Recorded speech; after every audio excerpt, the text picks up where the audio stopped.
Thank you, Brian Tari. What a beautiful few renditions of Amazing Grace in that. I'm Reverend Michelle Hubbard, and on behalf of Frank, Diane, and Ryan Leone, and Karina Franco, Ryan's fiance, and even Ryan's sons, Nico and Wayland, we welcome you here, and we thank you for making time for us. Whether you're here virtually, whether you're here in person, whether you may be stuck in traffic right now, we include you in this time together. We're grateful that you're here. I'd like to begin by creating a sacred container for all of us to be a voice, a space, and a heart in. I'd like to begin with prayer. So I want to invite you to get comfortable where you are. If it's safe, if you're driving, please don't close your eyes, but otherwise, if it feels comfortable, close or soften your eyes. Let your breathing be slow and easy. And now that you're open for the presence of holiness, I'd like to recite for you an Aramaic version of the Lord's Prayer. Father, Mother, birther and breath of all, create a space inside us and fill it with your presence. Let oneness now prevail. Your one desire then moves through all forms as energy fills all forms. Give us this day our physical and spiritual nourishment. Untangle the knots of error that bind us as we release others. Don't let appearances make us forgetful of the source, but free us to act appropriately. For age to age from you flow the glorious harmonies of life. May these statements be fertile ground from which our future grows. Amen and amen. If you're joining us virtually, I'd like to let you know that we are in the beautiful sanctuary of Unity of Santa Barbara. Unity is a global, inclusive spiritual movement that offers practical inspiration to help people of all faiths apply positive spiritual principles in their daily lives. And it doesn't matter what your path is, we honor all the paths to God. And because each person comes to Unity at a different place on their journey, we invite you to use whatever language resonates with you, whether you like to say God, the universe, spirit, divine truth, love. My personal favorite is out of the blue, or some other phrase. We believe that this divine energy is all the same, a benevolent expression of goodness, order, abundance, and love in the world. Unity believes that God is everywhere and always present in every circumstance, and that this divine energy underlines and animates all of existence. And so what I'd like to do is have us all unite together, everyone here in person and everyone who is also watching online, as there will be coming up on the screen a statement of oneness that is a spiritual truth that Unity is revolved around. I would like to ask for everyone to say this all together. There is only one presence and one power, active in the universe and in my life, God, the good, omnipotent. And today we celebrate that presence as it revealed itself in the love and the impact of Ryan Leone. Ryan was a teacher of the diversity of life. He illustrated complications and brilliance, love and pain, fun and honesty. And in this, he invited us to look at the many facets of our own selves. Ryan was a safe space to show up exactly as you were, even if you were having feelings, even if you were thinking judgments, even if you were making mistakes, even if you were being sacred. Ryan welcomed you as if you were a guest in his house. And I'd like to share with you a poem by the mystic poet Rumi called The Guest House. This being human is a guest house. Every morning, a new arrival. A joy, a depression, a meanness, some momentary awareness comes as an unexpected visitor. Welcome and entertain them all. Even if they're a crowd of sorrows who violently sweep your house empty of its furniture, still, treat each guest honorably. He may be clearing you out for some new delight. The dark thought, the shame, the malice, meet them at the door laughing and invite them in. Be grateful for whoever comes. because each has been sent as a guide from beyond. And what an amazing guide to life Ryan was. Ryan Harrison Leone was born in Framingham, Massachusetts on August 3rd, 1985, the only child of Diane and Frank Leone. He spent his first 4 years in neighboring Sudbury. Ryan moved with his family to Santa Barbara in 1989. He attended Monte Vista Elementary School, Marymount Middle School, and that's now Riverbridge School, and Santa Barbara High School. Ryan had an idyllic childhood. He loved books of all types and was a movie devotee from the age of 3.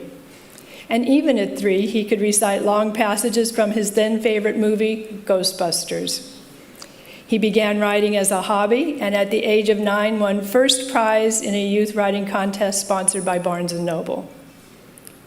Ryan loved to travel, and he traveled extensively throughout the United States and beyond during his youth. At the age of 15, he even traveled to Taipei and Beijing.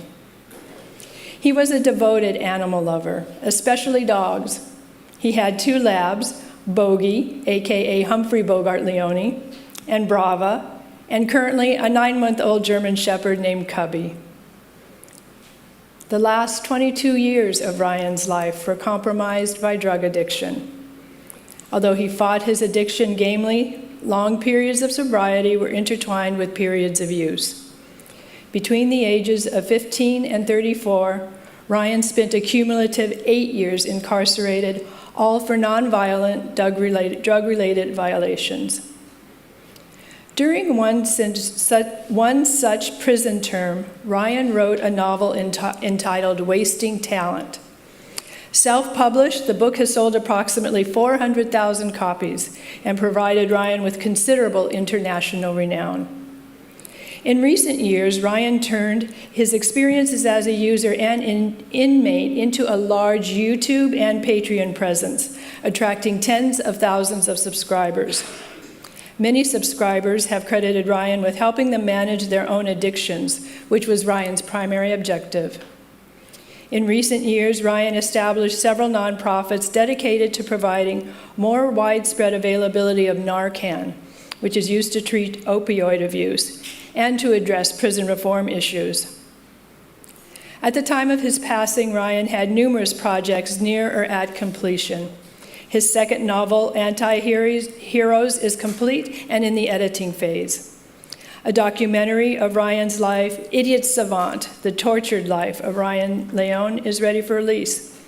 And his screenplay, Florida, co-written by actor Nick Stahl, is in negotiation for sale.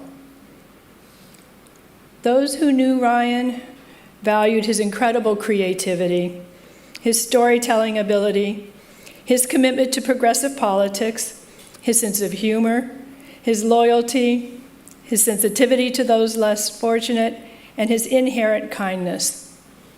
He was devoted to his domestic partner, Karina Franco, and as father of their 2 lovely children, Nico Gadsby Leone and Waylon Sparrow Leone. It seems almost incomprehensible that so much life and living is being celebrated at a moment of death. But love is an energetic presence that never dies. The body of creativity and the love Ryan felt for his family and friends will not end, but rather will continue forward. In the book The Prophet, Khalil Gibran speaks of the opposites that are asking to be included on death. You would know the secret of life, but how shall you find it unless you seek it in the heart of life? And the owl, whose night-bound eyes are blind unto the day, cannot unveil the mystery of light. If you would indeed behold the spirit of death, open your heart wide unto the body of life. For life and death are one, even as the river and sea are one. In the depth of your hopes and desires lies your silent knowledge of the beyond. And like seeds dreaming beneath the snow, your heart dreams of spring. Trust those dreams, for in them is hidden the gate to eternity. Your fear of death is but the trembling of the shepherd when he stands before the king whose hand is to be laid upon him in honor.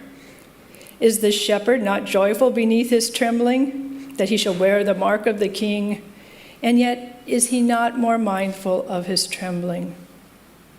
For what is it to die but to stand naked in the wind and to melt into the sun? And what is it to cease breathing but to free the breath from its restless tides, that it may rise and expand and seek God unencumbered? Only when you drink from the river of silence shall you indeed sing, and when you have reached the mountaintop, then shall you begin to climb. And when the earth shall claim your limbs, then shall you truly dance. We're going to share one of Ryan's favorite songs now, My Sweet Lord by George Harrison.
like to introduce to you some speakers who will share their relationship with Ryan.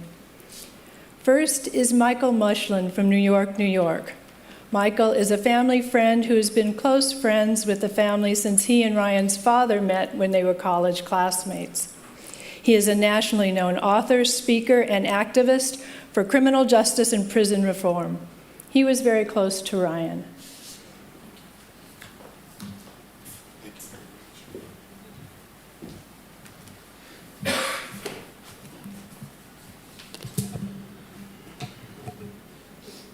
"60 years ago, on a hot September day in an unair-conditioned dormitory room on the campus of Vanderbilt University in Nashville, Tennessee, it was my very first day in college, I met Frank Leone, Ryan's dad.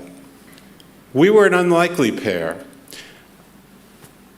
I was an 18-year-old Jewish kid, if you can believe it, from Meridian, Mississippi. He was an 18-year-old Catholic kid from West Hempstead, Long Island. But we quickly became friends and have remained so to this day. I'm proud to call Frank my most dearest friend. Our lives are enmeshed. It hasn't mattered that we haven't lived in the same place since 1966, probably before most of the people in this room were born.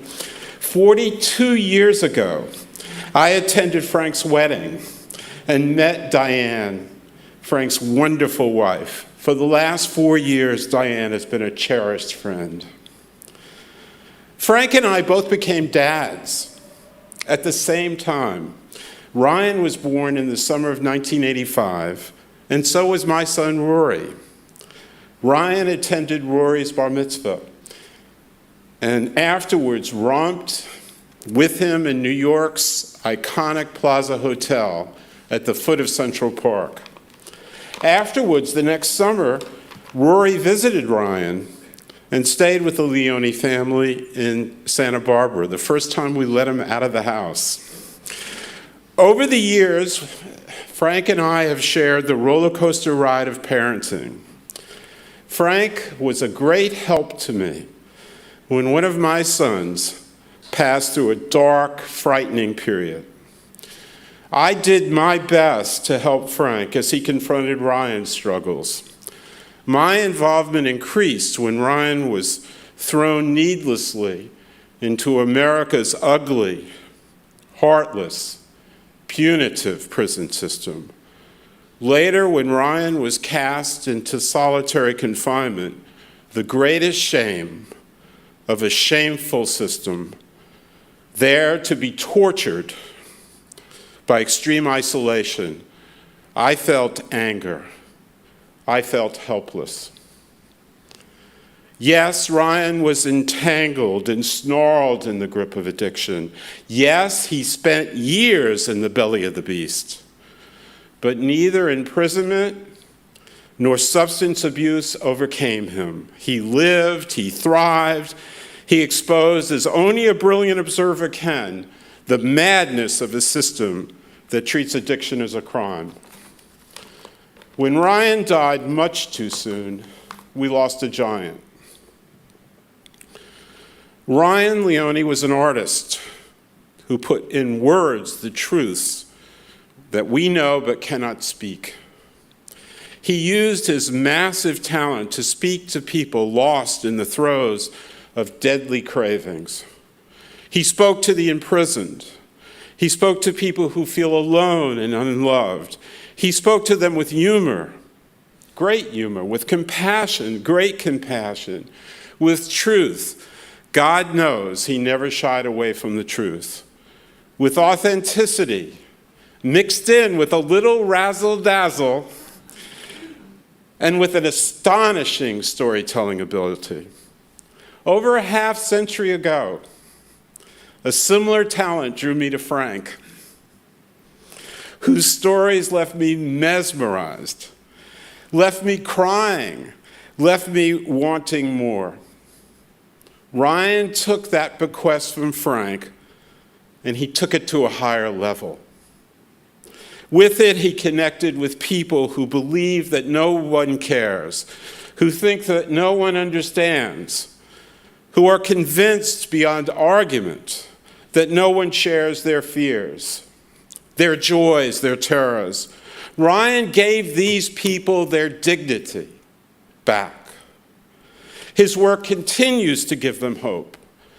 Ryan died, but his influence is not. Indeed, Ryan's reach, I am convinced, will grow in the years ahead.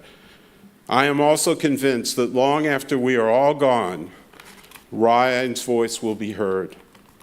His love for Karina and for Nico and Wylan also is too mighty for death to destroy. In significant measure, we have Frank and Diane Leone to thank for the gift that Ryan was and is to all of us. They are loving, caring, devoted parents. They nurtured all the good in Ryan and gave it space to grow. They did all they could and much, much, much more to support him in his struggle with demons. They stood by him and they loved him with every ounce of possible energy and selflessness, no matter what. Is there such a thing as unconditional love? I wonder sometimes. I ask myself, in this cold, selfish world, is there unconditional love? The answer is in this room. The answer is there. The answer is Frank and Diane Leone. At this time of unimaginable grief, my most earnest wish for Frank and Diane is that they allow themselves, and this is difficult, that they allow themselves to take pride in the magnificent accomplishments of Ryan and take pride in what they did for Ryan. I know that on behalf of all of us who celebrate the life of Ryan Leone, from the bottom of our hearts, we say to you, thank you.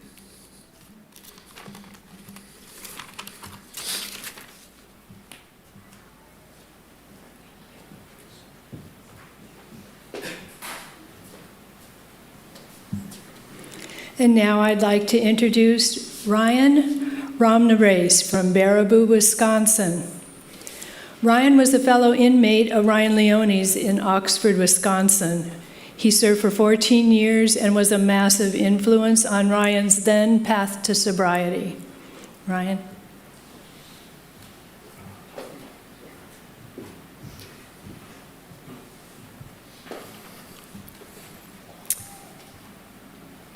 So I first met Ryan at FCI Oxford.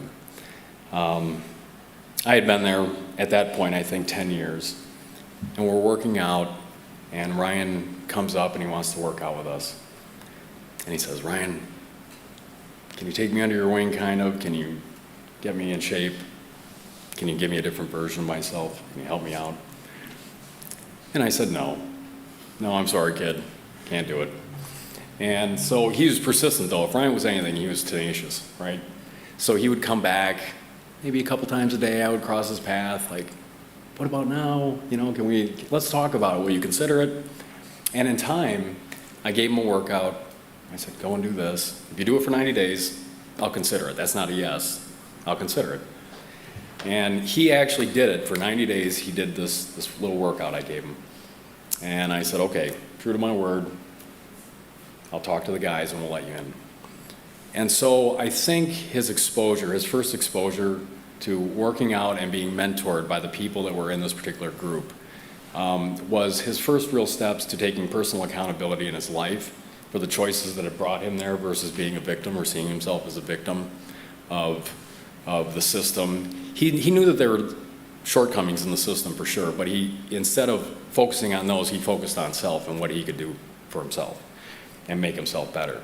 It was during this time when he started working out that he felt better about himself, he was stronger, he had more self-confidence. He had replaced the addiction side of things that he had suffered with something positive. And it was maybe the first time in his life that he had actually looked to do that. Fortunately, by having that exposure, he was able to achieve sustained sobriety for a length of time, even after his release. I think he released a couple years before I did. And during the time that we were working out and getting to know one another, and I'm getting him to go to meetings, and we're talking and we're mentoring him, it really cemented, I think, our relationship. So much so that I've been released now for 7 years. And that was 2 years before I was ever released that he left. So for many, many years now, he and I have maintained this relationship. You know, and in life's peaks and valleys, he would get a hold of me when he was in a valley, and we would talk. And I would be supportive emotionally and try to mentor him the way that I did when I was in there. Sometimes it worked, sometimes it didn't.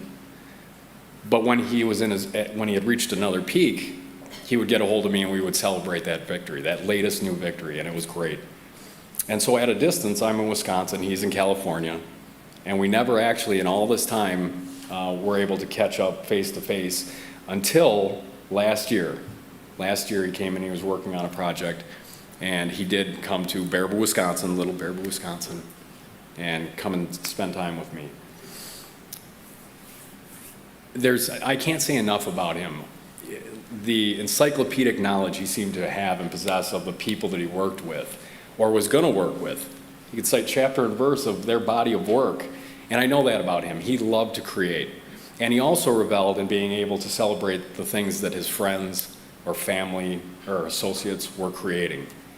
That's who he was. He was a creative soul. I loved him. He'll always be my brother, and I'm going to miss him. The world is actually a dimmer place now that Ryan's gone. But I also know that the hereafter is a brighter place because it's gained a star. Thank you.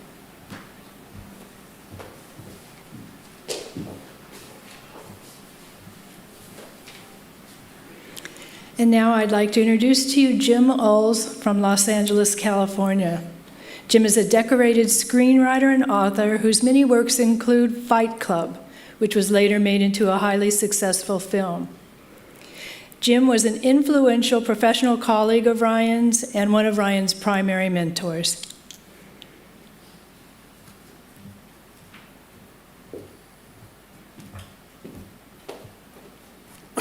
Just a clarification, my screenplay adaptation of Chuck Palahniuk's novel Fight Club did go on and get made into a movie. This is what she's referring to. I met Ryan Leone online. I was on Facebook. He wasn't a friend, a complete stranger, but Facebook has something where you're reading the messages from people you friended on Facebook, and over to the side, you see that there's messages from complete strangers over there. It shows the name and the first sentence of that message, maybe each one. And I always saw them. They were always there, strangers. Sometimes it was praise. This is great. I'm a fan of whatever. But if you click on a message to read it all, you've opened up a certain level of permissions. Not really friended them, but whatever. So it didn't just randomly click like because somebody said something great in their first sentence, right? And one such message was from Ryan Leone. So his first sentence was praising me. However, unlike all the others, this was written by somebody who clearly had literary presence, knowledge, everything that could back up exactly why he liked what he liked in that thing that I saw under that stranger's name. So being receptive then, I clicked on it and read the whole message. The rest of it was just simply, would you write a blurb for my novel? Well, I knew things instantly then. It was not published because a blurb would be used in publishing it, and that I would be reading then a manuscript, even on PDF, of a novel, which is lines right across the page, double spaced down every page, right? And that I'd be writing a blurb. What I was used to doing, I would get screenplays. Other screenwriter friends of mine who are not screenwriters, maybe somebody I've only met somewhere, but this screenplay won this or that contest, and yeah, send it along. It's always for the same reason.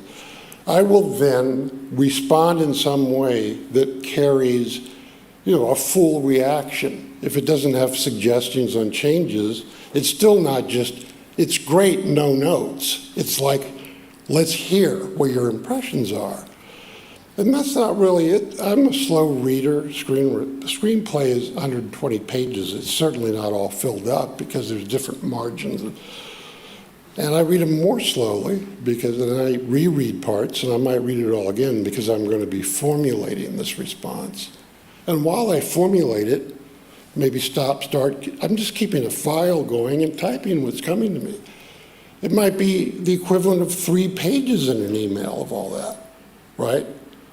But I was going to be reading the manuscript of a novel that would have pages like that, and it would certainly be more than 120 of them, right?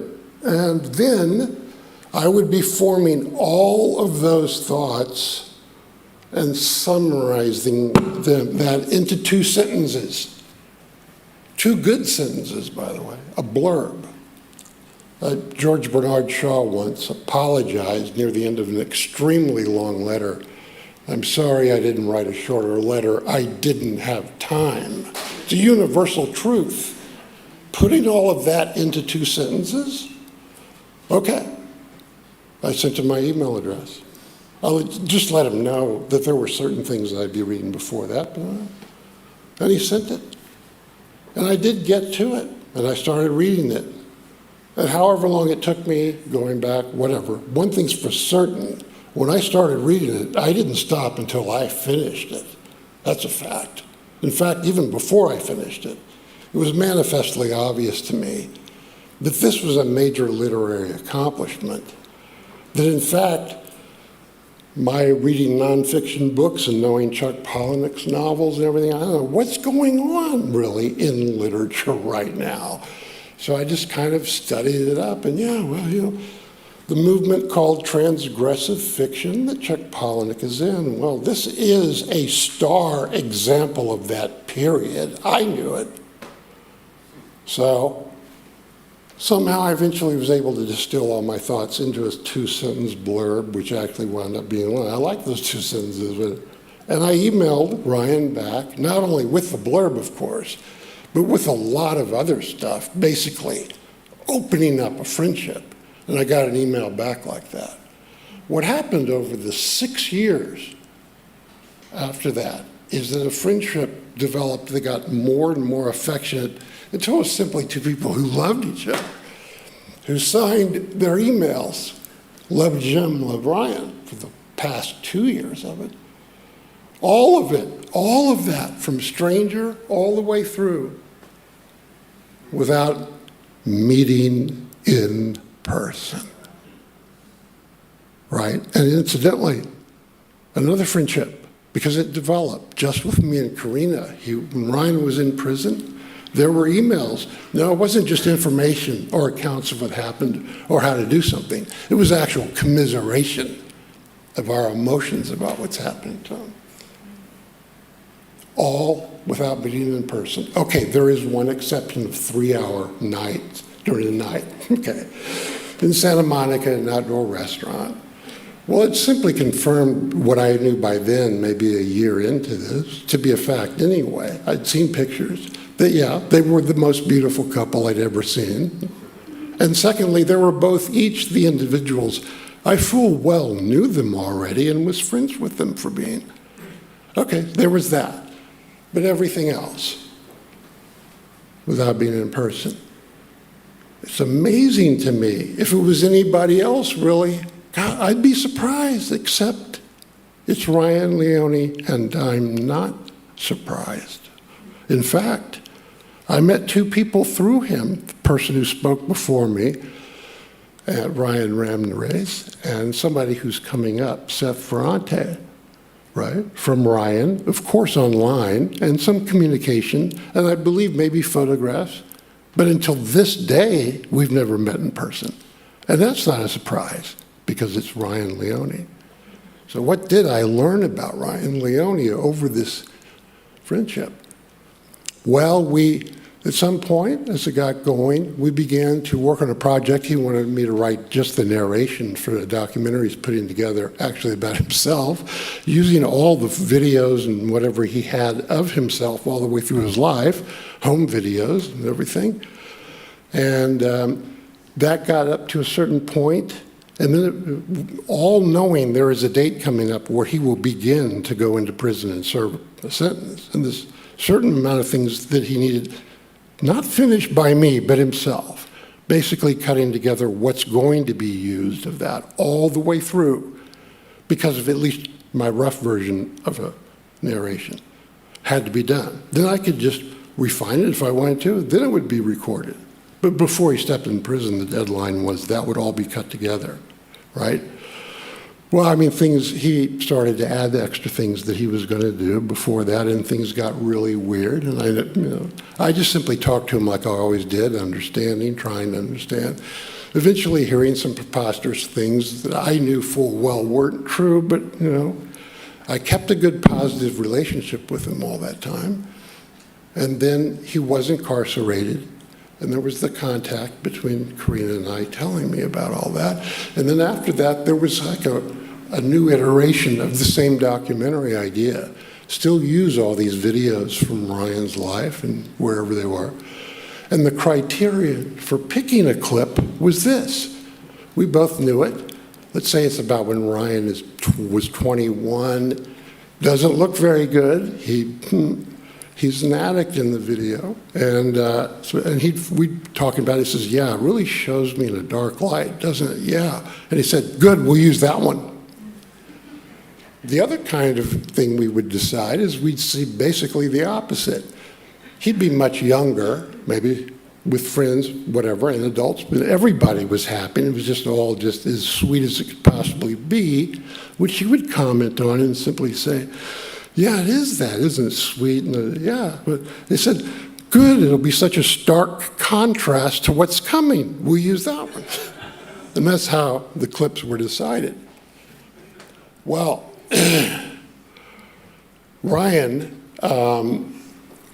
eventually, not that long ago, whatever time it was, he started his own YouTube channel, and he basically recorded the audio of him telling something about his life, with that same thumbnail the whole time, but you heard the audio. What these audio things were basically the accounts of all the mistakes that he'd made in his entire life without any of the facts being removed and nothing being burnished about it, except his own self-deprecating charm when he said it, but nothing was left out. And every mistake was his. I've never heard him blame anyone or anything else. All his mistakes, all freely shared with complete strangers. That was what I learned about Ryan Leone. Another thing is that Ryan Leone never considered himself better than anyone. Yeah, sure, he looked up and he thought some people were on maybe a higher level than him, but there was nobody on a lower level than him, period. Could be all these complete strangers, maybe some of them are convicts or ex-convicts, doesn't matter. Nobody was he better than, ever. That was something about Ryan Leone. So he freely shared all the mistakes that were 100% his responsibility with all his people, that many of which are strangers, none of whom he was better than.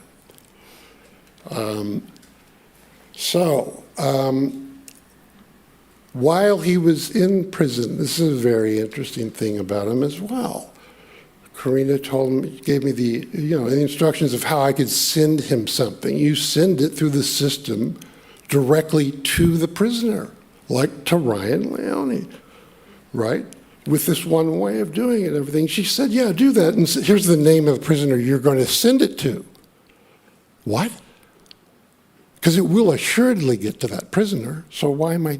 And it was, Karina said something about the ones that torment him as being a newbie, whatever, it won't get to him, but this guy who's not a newbie, he's been there, always bothering him. He'll get it. He'll give it to Ryan. Well, Ryan's only been there X amount of time. I know for a fact he stepped in there and everybody was a complete stranger to him. And all those strangers were inveterate convicts by virtue of the fact they were already there. And one of them, he had formed a bond of that much trust with. Again, amazing. Ryan Leone, not a surprise at all. In fact, it kept happening. Then he would be somewhere else. And there'd be this other prisoner you send stuff to. So was it amazing, surprising even, that it kept happening? Still not surprising. Not with Ryan Leone, it wasn't.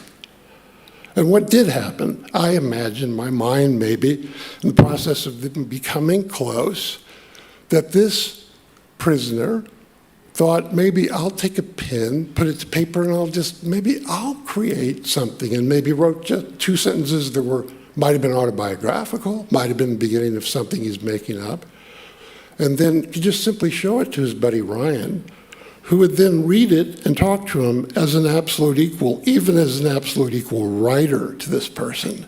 Simply saying it might be good that's a really good start. It might be good if the way you go is this, or whatever. Did that happen? I imagine it, because that's exactly what would have happened if that prisoner had written a couple sentences and shown him. That's Ryan Leone. So all of these aspects of one individual who basically, I think the first time I saw a photograph of him, I thought, oh, on the side he's a male model. Oh, I see a photograph of him and Karina. Okay, they're both models, whatever else they do. With all of his extraordinary literary talent, and I don't have to be the one who says it and demands anyone believes it. I mean, I saw interviews with people who are, in fact, literary heavyweights, one after the other, saying this about Ryan and his first novel, even some saying, I wish my first novel was that good. I saw the interviews. So that is Ryan Leone. As I grew to know him and grew to love him online, still and forever, one of the closest peoples that in my entire life. So that's my account, that's my experience of Ryan, and thank you.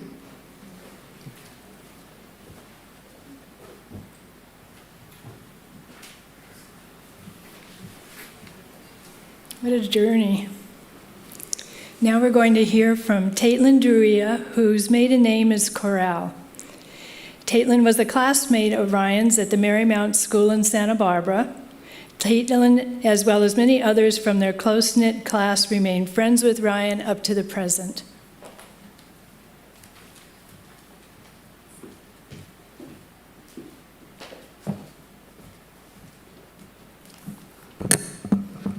Hello, everyone. My name is Taitlin, and I am one of Ryan's oldest friends, and I am honored to be here today. I want to start by giving my condolences to Ryan's family, Diane, Frank, Karina, and the boys.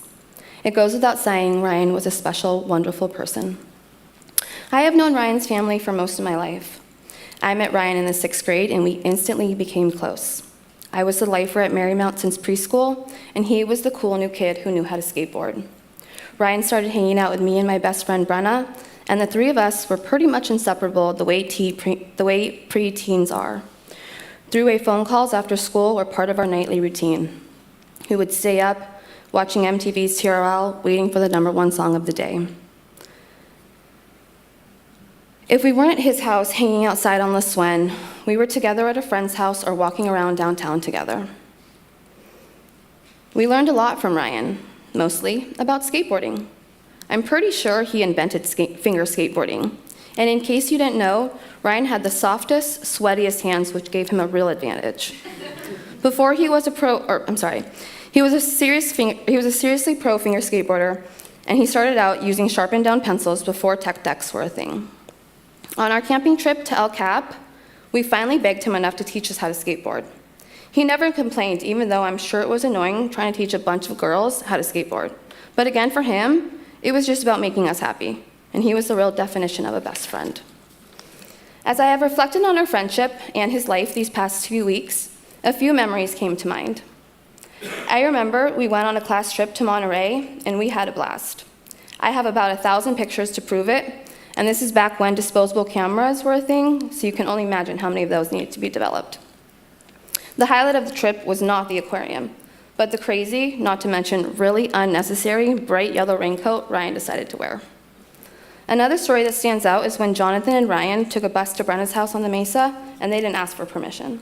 With our luck, the bus got into an accident, and Brenna's mom had to go pick them up. If you can't tell by now, we were really close. In fact, we even made an agreement that whoever had a baby girl first would name it Elena because it had a little bit of each of our names in it. We stayed close throughout high school, and after high school, I went on to help Diane work at Paper Star. Ryan would come visit us, and he would help refill the card wall or empty the trash can so we had more time to walk to get a Blenders. He did the little things, and that really made us happy. He was so genuine, and that's what I always loved about him. As the years passed, we didn't talk every day, and there were some years where we barely spoke at all. But you know there is something special in a person and a friendship when you can go for long periods of time without talking, and when you finally do, you pick up right where you left off. Never felt like we changed, or if we did, we changed together. We were talking in May about going to see the Kendrick Lamar concert with our partners, and we had no doubt it was going to be a great time.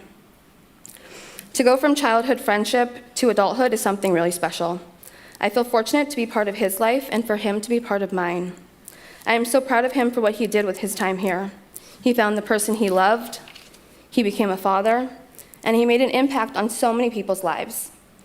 Ryan changed people's lives for the better, and as we sit here today, we know that his influence will continue on. We will grieve, and we will laugh, and we will carry forward with what we learned from him.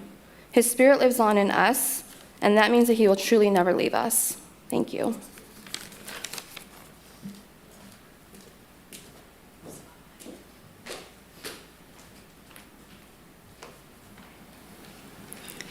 Now I'd like to introduce you to Seth Ferrante from St. Louis, Missouri. While serving a 25-year sentence for nonviolent drug offenses, Seth started a successful writing career and earned a master's degree from California State University. He's the director of numerous documentaries, including the forthcoming Idiot Savant, The Savage Life of Ryan Leone.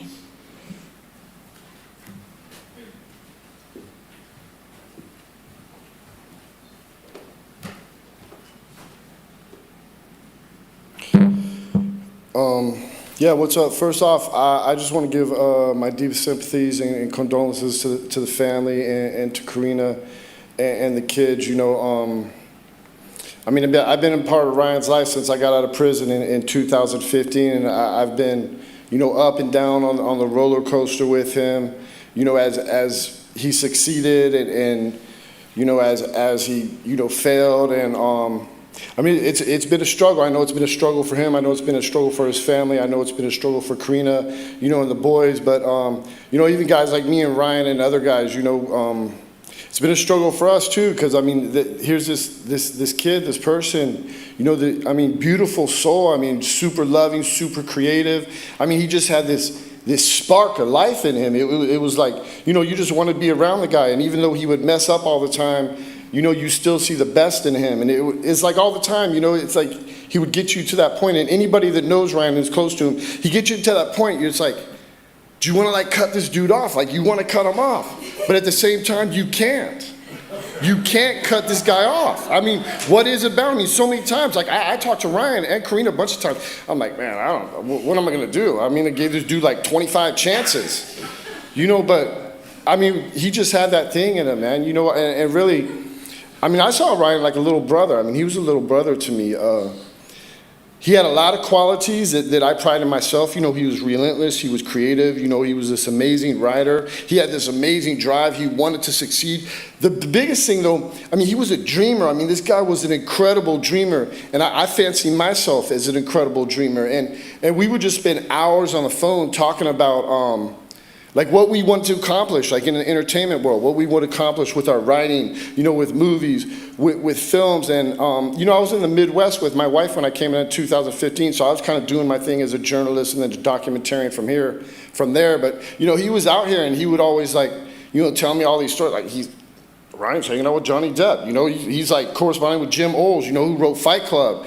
You know, he's hanging out with like Nick Stahl from Terminator. Just like all these different things that I was just like, you know, from the outside looking in, I was like, how does this dude like make all this stuff happen? It's just like he just manifests it. So, yeah, man, he was a creative partner to me. We always talked about a lot of different stuff we wanted to do. And, you know, we both had the prison in our background. You know, we both had the writing in our background. And really, I mean, even right now, like, I mean, me and Karina were talking about this morning, like, I cannot believe that he's gone. It's just like, it's like, are you serious? You know, because even though I knew his struggles, I knew everything, he told me everything. You know, I knew everything he was involved in. You know, he would let me know. You know, when he'd fall off the wagon, he would let me know. You know, when he was sober, when he would let me know. And I just never thought that it would, you know, come to this end. Just knowing him, you're like, how does it come to this end, man? But it just shows you, man, look, drug addiction, you know, mental illness, PTSD from prison, you know, all this stuff, man, really takes a toll on people. And it doesn't matter because you can hide it. Ryan could hide all that, but, you know, he was suffering inside. And it's like, you know, I was talking to Ryan right here this morning. It's like when you go in prison, they don't give you a guidebook. You know, they don't give you like an instruction manual. And the same thing when you come out. They don't give you anything, man. They give you a bus ticket and like $200. So I'm saying, I mean, whatever. I think, you know, in a way, you know, society and the way life is, I mean, it really failed Ryan because, I mean, he needed more help. He was always asking for help. And I loved how Jim said, because I always felt that too, Ryan never blamed anybody. You know, I always loved that about him. He would always put it right on him. You know, sometimes he would put it all so much on himself. I'd be like, dude, like, did you say this before? Is this like a plan or something? You know, I would think, you know, because it was like so perfect. He said all the right things. I was like, dude, are you scamming me? Are you scamming yourself? You know, but I mean, he was just so good with words. And yeah, so I knew about this project. You know, I wrote the Huffington Post article on him. You know, I wrote the Penthouse article on him. You know, when I first got out, like 2015, he was like hitting me up, like basically on social media. And he was like, man, I read your books when I was in prison. I really love them. I really admire you. You know, write an article about me. This is what I'm doing. And he was like relentless. Like just coming at you like waves. Like sometimes I'd be like, who is this dude? This dude's like a pest. Like, leave me alone. You know, and then he would like mess up and, you know, go back on drugs and I'd be like, oh man, maybe I never heard from this dude again. But then, you know, he starts writing me from prison or he has Karina hitting me up or whatever. So, yeah, man, it's been a journey, man. But I mean, I love this dude like a brother, man. And I mean, I'm really sad he's gone. I don't even know what to say. I don't want to start crying up here or nothing. But, you know, I'm doing this doc. You know, this doc is not only going to be a testament, you know, to his life. I mean, it's really good, man. We really got, you know, a lot of different people have worked on here. You know, some in here like Lucas, and we got Avery, Jim. You know, a lot of people have worked on this, man. Like over the years, as Ryan kind of kept this thing going. But you know, I'm a closer. I'm a finisher.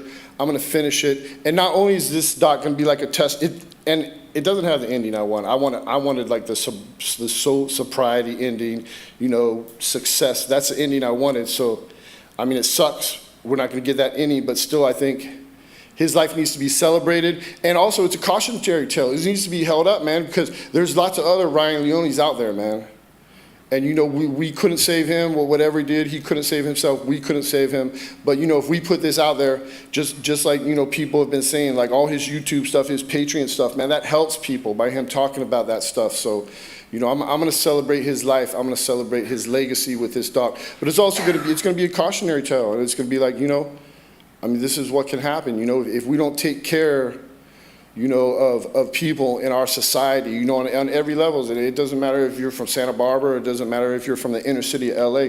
We need to take care of people on a people level, on a human level, you know, as much as we can, you know, and you can never make someone take help, you know, and Ryan was always proud and would act like, you know, nothing was wrong and everything was good. But Yeah, man, I mean, it's tragic, man. I'm sad that we're here, but, you know, at the same time, man, let's remember him for that spark, man, because he had that smile, that spark, that charisma, which is like, you know, I mean, who else you guys know? I mean, this dude, like, talks himself into Johnny Depp's Hollywood Hills mansion. I mean, who does that? I mean, you know, nobody can really do that, but, you know, that's how I remember him. You know, I remember him as this kind of mischievous, charismatic dude that always was kind of 3-4 steps ahead of everybody else, you know, despite his struggles. But, yeah, man, like I said, I love the guy like a brother, man, so that's all I really got. Thank you.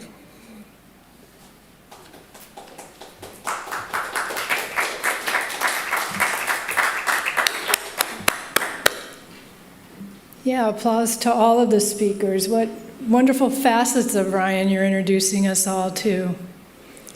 And now, to bring it all together, we're going to hear from Ryan's dad, Frank Leone.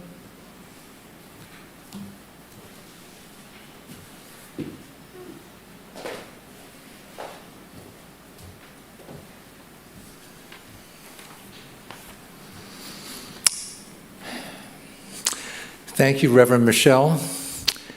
Thank you, Jim, and thank you, Seth, and thank you, Ryan, and thank you, Caitlin, and thank you very much. And thank everybody that's here, everybody from around the country, and I think to some large degree beyond the country that are tuned in right now, and those that may see footage of this in the future as well. But I also want to thank Ryan's mother, Diane.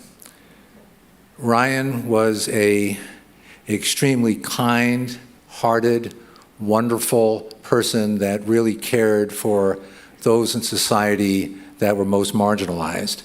And he would have never gotten to that point if it wasn't for the incredible influence of his mother, Diane, who raised him for 37 years as well as anybody could. So Diane, thank you. You've been a wonderful mother.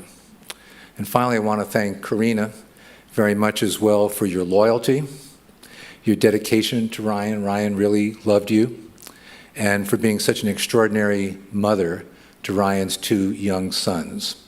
And if anybody has any doubts about the future that Nico and Wyland are going to be facing, I can assure you that they are both in extraordinarily good hands with Karina. So thank you, Karina. I met Ryan the moment he was born, 5:02 p.m., in another pristine summer Saturday back in 1985. And my indelible memory of that moment was that he came out and he wasn't crying, he wasn't grimacing, he wasn't complaining, he just looked around the room. And I sat there in amazement. It's the only live birth I've ever seen, and maybe that's what happens in all live births. But I remember I was amazed that he was so curious and that he was so inquisitive, and that trait really lasted him throughout his life. He was able to absorb everything that was going on around him all the time, and it began in the first 10 seconds of his life. As others have recounted, he was an incredible young boy. He was happy. He never cried. He slept through the night almost right away. And he was into films and literature at an incredibly early age. It was mentioned earlier that he watched the movie Ghostbusters and in short time was literally able to recite lengthy dialogue from that movie at the age of 3. And I knew there was something special going on there, I couldn't do it at any age in my life. And he was able to do that at the age of 3. But his real passion was books. I read to him every night, and he wouldn't let me go. We just had to keep on reading and reading. And his Uncle Steve recounted a story recently that Steve had told me in the past that I think bears mention. That one day Steve was over and reading to Ryan as a 3-year-old, and Steve decided, well, this is starting to get a little tedious, so Steve skipped ahead a few pages. And Ryan immediately said, Uncle Steve, you missed some things, and then started literally reading the very words that Uncle Steve had skipped. You know, we knew something was there. We didn't know what it was, but we knew that there was some degree of genius. All of us, frankly, are a genius in some manner. And at the age of 3, we really saw Ryan's genius. And then finally, Again, it was mentioned earlier that he had won a prize when he was 9 years old. By 9 years old, he was actually starting to write himself. And he had won a prize at the Barnes & Noble bookstore down here in downtown Santa Barbara in writing a short story. It was the title of that story that I think gave us an idea of genres to follow. The title of that book was Why I Suck Blood. You know, first prize. And I remember the first sentence is, in the dark evening skies, there was howling moondogs. Howling moondogs. How a 9-year-old could come up with those two words hooked together is beyond me. But again, there was this creative genius that was there at the earliest of ages. Favorite Ryan story of mine, and my gosh, I could have come up with 100 today, but this is one that I wanted to share. Back in the year 2003, Ryan was 18 years old, and we enrolled him in a gap school in Worcester, Massachusetts. Gap school meaning a year between high school and college, where you can do a job of your choice, you could learn life skills, and you could live with others in a dormitory-like environment. We flew east, we went to Boston, I brought him to Worcester. We went and registered early in the morning, and I left, heading back to the Boston airport to fly back to Santa Barbara. And about 6 or 7 minutes later, perhaps 8 minutes at the most, I was driving past a little park, a few doors down from the house where the registration for this program took place. And I looked and I saw 4 or 5 young people, they were all students, new incoming students at this school, sitting down in or next to a park bench, laughing their heads off. And standing right in front of them, standing and waving his arms and telling them stories, was Ryan. This was about 7 minutes after they all met. I don't think there's a story that describes Ryan any better than that. A showman that loved to entertain and loved to make people laugh. Ryan as an adult, and this is another transition to a very brief thing, but I think very, very meaningful as well. He was in one of his rehabs. One time Ryan and I counted them, and there was more than 20 rehabs that Ryan had gone to in his life. This one was down in Thousand Oaks, a place called La Ventana. And I went down to speak to the assembled group of residents there as well as the staff. And I realized right from the start that the residents were probably suffering from a significant degree of lack of self-esteem. So I wanted to create a flavor of positivity in the room. So I went around the room and asked everybody to tell everybody else that if I had spoken to their closest friends, what those friends would have told me was their primary best trait. One word from everybody. And it was really remarkable because these were people that were going through very challenging times, yet by saying that one word, it was reinforcing in their mind that they were a good person after all. It got to Ryan, and I was anxiously awaiting to hear what word Ryan would come up with. And I'll give you 5 seconds. Try to think of what word you think Ryan would come up with, and if you guess correctly, I'll give you a free program from today's service. The word that Ryan came up with was loyal. Loyal. L-O-Y-A-L. And indeed, he was the embodiment of a loyal person. He was loyal to his parents. He was perpetually, no matter what was happening, respectful of Diane and myself to an extraordinary degree. He was loyal to his own family, to Karina, and he absolutely adored and loved his 2 little boys. He was loyal to his friends. He has so many friends, and he treasured them and was always loyal to them. To his principles and ideals. He thought matters through, he came up with opinions, and he stuck with those opinions. He was loyal to his ideals. And he was loyal to society's dispossessed, whether they are inmates whose voices are seldom heard, or whether they are addicts that are so often misunderstood. Ryan was loyal to their cause. It's not how many years you live, but what you do with those years. And Ryan did an awful lot in a remarkably short period of time. He was always a man in a hurry. He was on a fast track. He was always pacing around. There was not enough minutes in an hour for Ryan.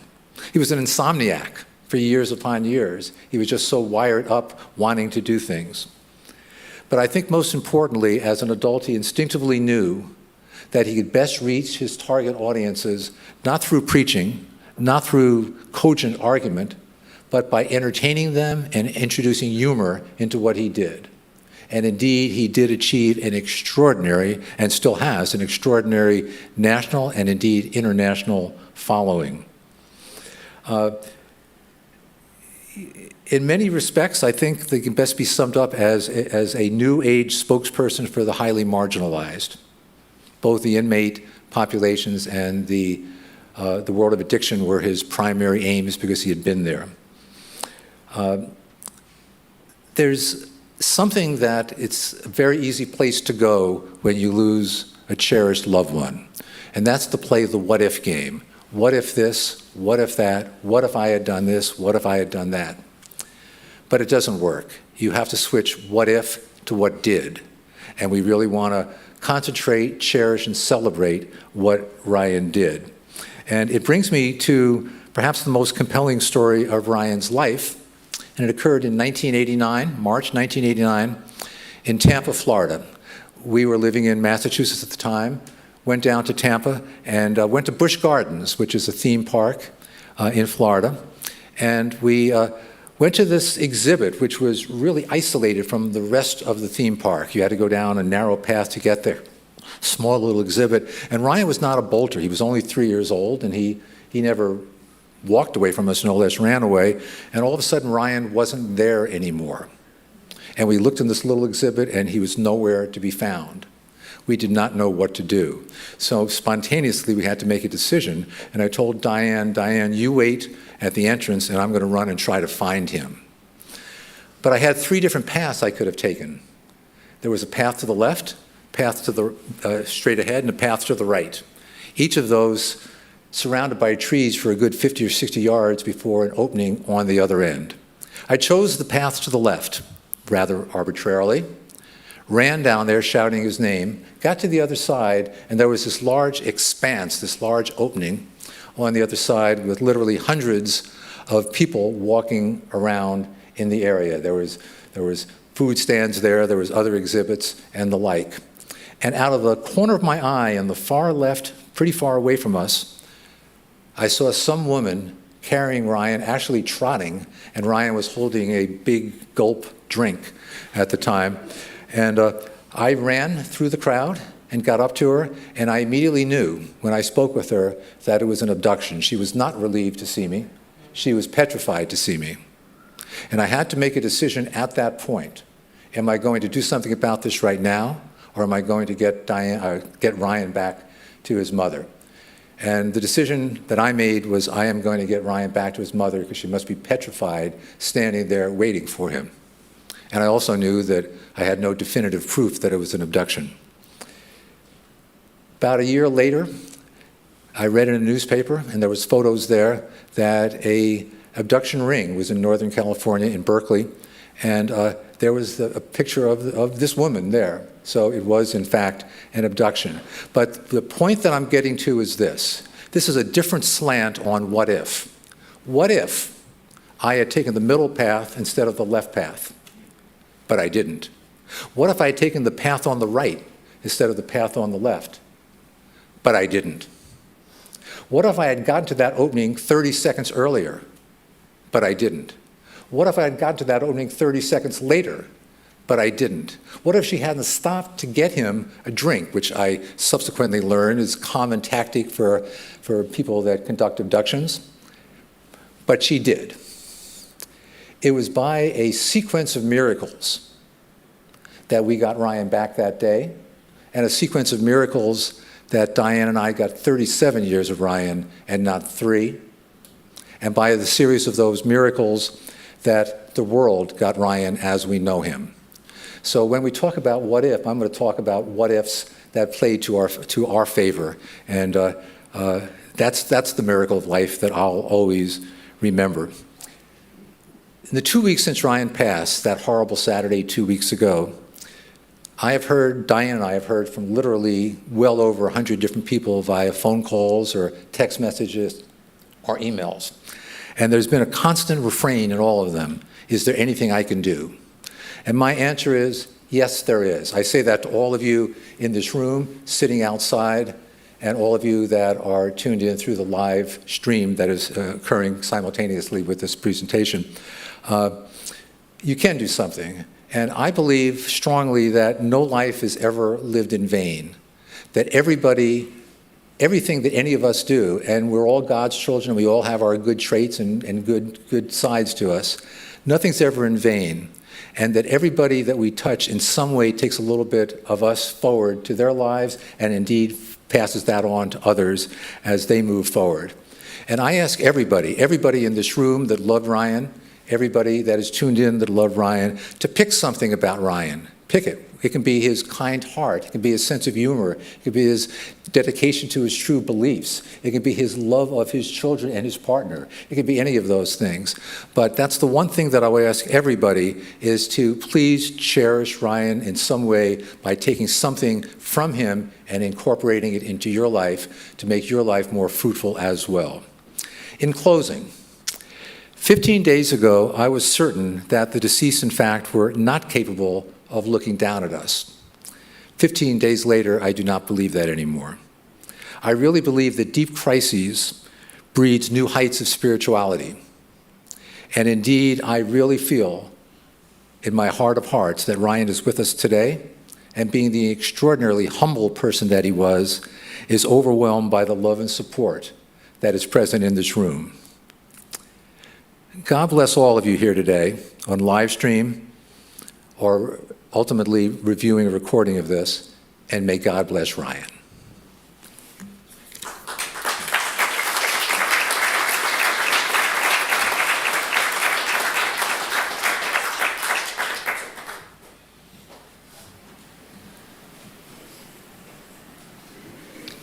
Well, there's only one person who could follow that, and that's Ryan.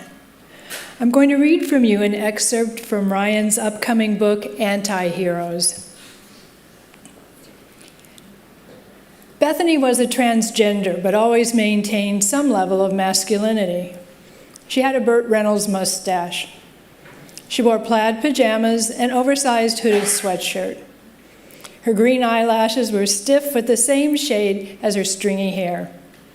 She looked like a man trying to look like a woman, and what resulted was a truly unique music video creation. "Why, thank you, love," Amber said. "Where's Moo and Emerald?" "You know them high-maintenance hoes," Bethany said. "They're getting some goodies at the vending machine." "Oh, but of course they are." She closed the doors, and they walked towards Colin. "Geez, this man is amazingly hideous," Bethany said. "You don't even know the half of it. He's a real pig." Bethany gasped. "A cop?" "No, just a foul pig of a human." "Why in God's name is he wearing a bib and eating ribs? That's like so passé." Amber shook her head. "Real creep." Colin's head was sagging. He snored obnoxiously. "Well, I'm sure that's what you say about me behind my back." "Of course not. You're a total babe, Beth." Bethany walked up and they started kissing. There was a succession of knocks. They broke free. "And there they are," Bethany said. Amber walked up to the door and opened it. Emerald and Moo walked in. They were both transgenders. Moo had dyed purple hair, and that went past her waist. Emerald had short brown hair, boyish qualities that were offset with eccentric multicolored makeup. They were both chewing on Payday candy bars. They acknowledged Amber and Bethany as they walked through and stopped at Colin. He was out cold. My, Moo said, "Look at this creepy wad, waltzed right out of a Sears catalog." Bethany and Amber nodded. "Wallet?" asked Moo. We're now going to hear another of Ryan's favorite songs, Self-Care by Mac Miller.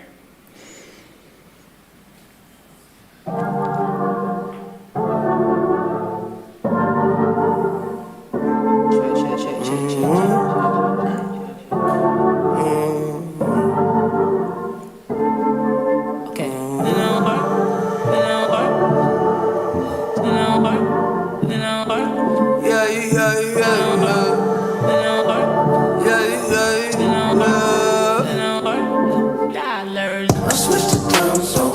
But what do I know? Spending nights hitchhiking, where will I go? I could fly home with my eyes closed. But if you're kinda hard to see, there's no surprise though. And you can find me, I ain't hiding. I don't move my feet when I be gliding. I just slide it, and then I roll up. Yeah, well, climbing over that wall. I remember, yes, I remember, yes, I remember it all. Swear the hype be too tall, so like September I fall down below. Now I know that the medicine be on call, yeah.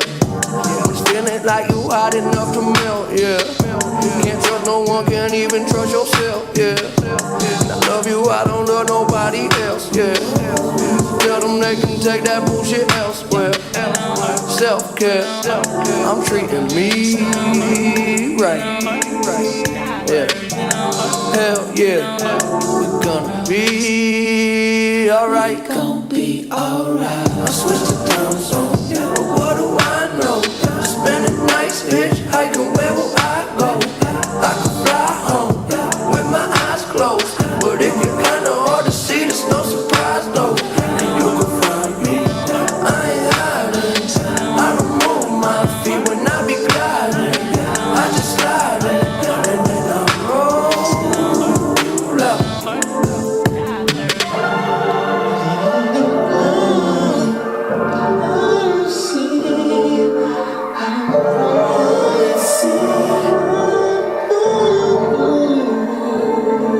Yeah, I be reading them signs.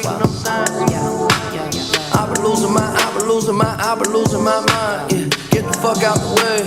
Must be this how to play. It must be nice up above the lights and with a lovely life that I made. Yeah, I know that feeling like it's in my family tree. Yeah, that Mercedes drove me crazy. I was speeding. Somebody save me from myself. Yeah, tell them they can take that bullshit elsewhere. Self-care, we gonna be good. Hell yeah, they letting me clap. I switched to down zone, but what do I know? Spending nights hitchhiking, where will I go? I could fly home with my eyes closed. But if you're kinda hard to see, there's no surprise though. And you can find me, I ain't hiding. I don't move my feet when I be gliding. I just slide it, and then I roll out.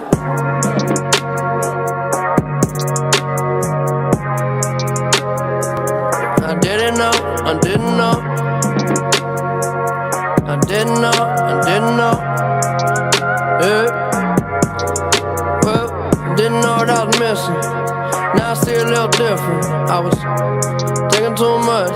Got stuck in oblivion, yeah, yeah. Oblivion, yeah, yeah. Oblivion, yeah, yeah. I got all the time in the world, so for now I'm just chilling. Plus I know it's a beautiful feeling. In oblivion, yeah, yeah. Oblivion, yeah, yeah. Oblivion, yeah, yeah. Yeah, okay, I ride around my city when I come home, yeah. The sunset quickly, then get up slow, yeah. I just connect and upload. Watch it spin around, we just spin it round, yeah. Let's go and travel through the unknown, yeah. We play it cool, we know we fucked up, yeah. You keep on saying you in love, so tell me, are you really down? Are you really down? Yeah. Let's go back to my crib and play some 45s. It's safe in here, I know there's still a war outside. We spend our nights all liquored up on morning side. Can you feel it now? Oblivion, yeah, yeah. Oblivion, yeah, yeah, yeah, yeah, yeah, yeah. Oblivion, yeah, yeah.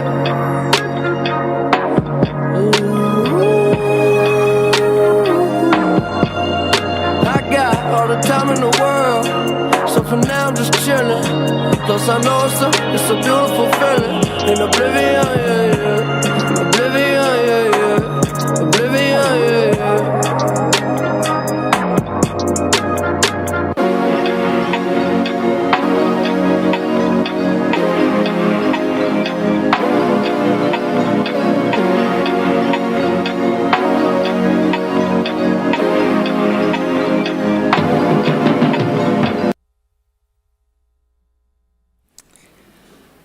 I'd like to offer you some self-care on honoring your grief. The mystic poet Rumi says that the deeper the grief, the more radiant the love. When we talk about grief, we're talking about feelings of a raw sadness that come from a deep loss. And I'd like to offer you some ways to be with these feelings and also to allow others to support you as you're with these feelings and as you're going through your own process. First is to don't dwell on labels. There's somehow some unwritten guidelines around how long you can grieve, who you can grieve, and in what places you can show your grief. Well, I want to invite you to listen to your body wisdom. If you feel a heaviness around your chest, if you notice your voice cracks when you speak, if you start crying or even sobbing in public, you're grieving, even if you don't think you should or someone else doesn't think you should be. And so this is the time to be gentle with yourself. Ultimately, one of the things you're grieving is a loss of yourself, where you were in this relationship. You may miss who you were, and you may feel scared of not knowing who you'll be next. All feelings that come up are normal. All feelings are, if you welcome them and be with them, going to flow through. I want to let you know that scared is a very normal part of a feeling to come up with grief. And I want you to let you know, too, that it's also okay to feel happy sometimes. In fact, that might be a way to honor Ryan, is to feel happy, even when you're still in your heart grieving for him. And I want to let you know that guilt is also a normal part of grief. And as Frank said, when those feelings come up, think of the good that did happen, rather than worrying about shoulds. And reach out to others. We've got a room full of people, we've got an internet full of people who are all in this community right now of loving and missing Ryan. Feel free to reach out to each other. And be as specific as you can about what kind of help you need. Even if it seems ridiculous, even if it seems selfish. But if you don't know what kind of help to ask for, find that safe person you can be with and say, will you just sit with me while I fall apart? I don't know what kind of help to ask for, but will you help me ask for help? But be careful who you reach out to, because this experience of grieving is yours. You're doing it in your unique way. And this is one of the few times when it's actually okay to have everything be all about you. And that means it is not about making others feel comfortable or you having to listen to other people's stories and play some kind of psychologist to them. Be aware if someone is there for you or is there to bring attention to themselves and some grief of their own that they haven't healed yet. It's okay to say no to people who don't feel good to be around. It's okay to relentlessly protect yourself and take the time you need to feel and to heal. And that brings us to our last tip for honoring your grief. Go slow. Allow your feelings to move at your pace. Take as much time as you need to land on what you want to do, who you are, and who you are becoming. Grief does not have an expiration date. Give yourself as much time as you need to feel your feelings all the way through, to honestly and vulnerably invite others to support you, and allow yourself to heal and grow in the space that Ryan has left behind. In this new way of being with yourself, in being with others, in being with Ryan, the lines between Ryan and you and God may blur sometimes, and in oneness, that's as it should be. This phenomenon of the blurring lines is beautifully illustrated in the poem, I Am There, by Unity's poet laureate, James Dillett Freeman. Do you need me? I am there. You cannot see me, yet I am the light you see by.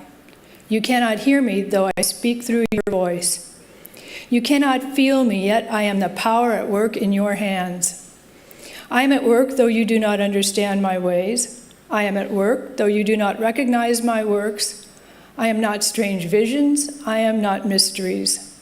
Only in absolute stillness, beyond self, can you know me as I am, and then, but as a feeling and a faith, yet I am there. Yet I hear, yet I answer. When you need me, I am there. Even if you deny me, I am there. Even when you feel most alone, I am there. Even in your fears, I am there. Even in your pain, I am there. I am there when you pray and when you do not pray. I am in you, and you are in me. Only in your mind can you feel separate from me, because only in your mind are the mists of yours and mine. Yet only with your mind can you know me and experience me. Empty your heart of empty fears. When you get yourself out of the way, I am there.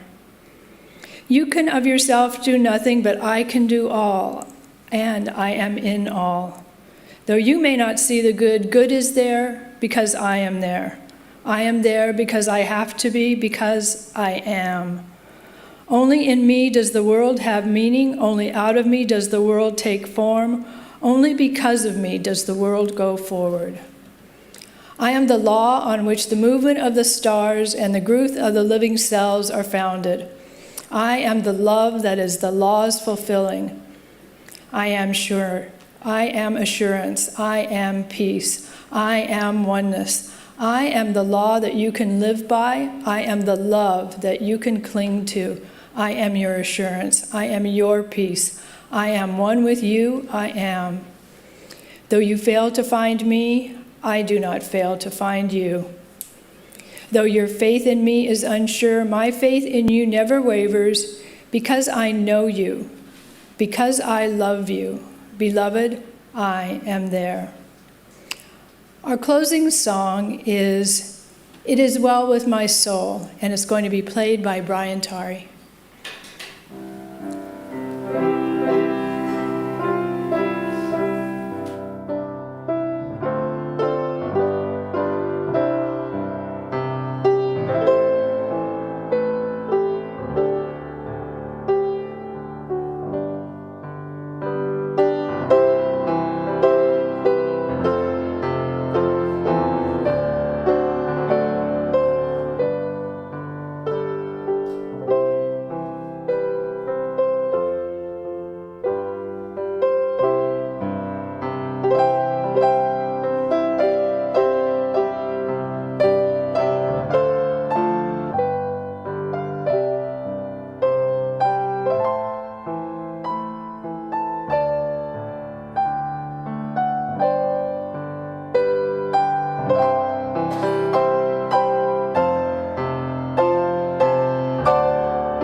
That was beautiful, thank you. So knowing all is well with Ryan's soul, and all is and will continue to be well with our own soul, we prepare to be a new way in connection with Ryan Leone. Ryan was feeling so much aliveness and so much love. This will continue, and I encourage you to believe in any signs, any messages you may receive from him. As you move into this new way with Ryan, we'll say the prayer for protection for Ryan on his journey, for each of us on our journey. I'd now like to invite all of you in the sanctuary to stand, please. And for those of you who are watching us online, please also stand. The words for the prayer for protection will be coming up on the screen. I'll read the first line, and then I'll ask you to say it all together with me. The light of God surrounds us. Together. The light of God surrounds us. The love of God enfolds us. Together. The love of God enfolds us. The power of God protects us. Together. The power of God protects us. The presence of God watches over us. Together, the presence of God watches over us. Wherever we are, God is, and all is well now. Together. Wherever we are, God is, and all is well now.